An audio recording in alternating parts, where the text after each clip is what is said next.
अस्सलामुअलैकुम, welcome back to the ender video.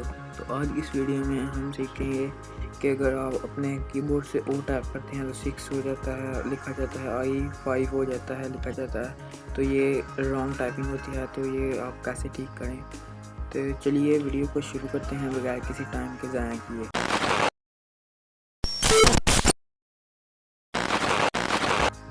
तो ये देखिए मैंने ओ टाइप किया, 6 लिखा गया, ऐसे ही ये सारे जो है ना ये हो गए बटन एक्सचेंज हो गए हुए हैं।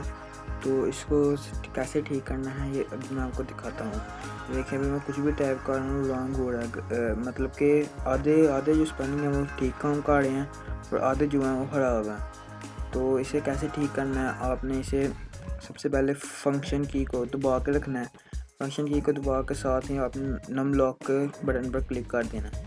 तो इससे आप अगर टाइपिंग करेंगे फिर आपकी टाइपिंग ठीक हो जाएगी।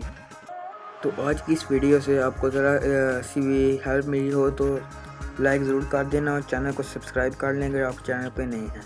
तब तक के लिए अल्लाह हाफिज़।